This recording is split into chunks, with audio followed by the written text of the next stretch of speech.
আমাদের বাঙালিদের মধ্যে অনেক বড় বড় গুণ আছে। তার মধ্যে একটা বড় গুণ হলো কেউ কারো ভালো সহ্য করতে পারি না। এই দেখুন না, আমার ছাদে কদিন আগে একটা রজনীগন্ধা ফুল গাছ লাগিয়েছিলাম, বেশ ভালো বড় হয়েছে, ফুলও ফুটছে। আমি প্রত্যেকদিন বিকেলবেলা করে যাই, ছাদে যাই, একটা করে ফুল তুলি, ছাদ ঘুরে ঘুরে সেই ফুলটার গন্ধ শুকি। সহ্য হয় না, মানুষের সহ্য হয় না একদম। পাশের বাড়ির কোনো একটা বাড়ির থেকে রাত্রিবেলা ইট মেরে সেই গাছটার টপটা ফাটিয়ে ফেলল। ভাবুন হিংসেটা কোন পর্যায়ে।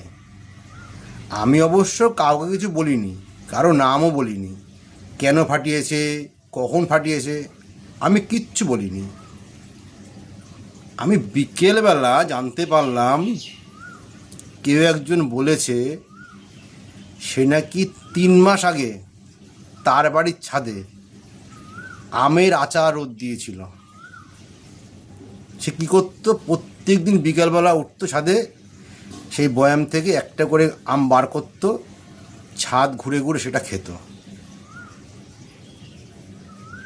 আমার নাকি এটা সহ্য হয়নি, আমি সেটা নাকি ঢিল মেরে সেই বয়ামটা ফাটিয়ে ফেলেছি। ভাবুন হিংসেটা কোন পর্যায়ে। আরে বাবা, এত কিছু দরকারই পড়তো না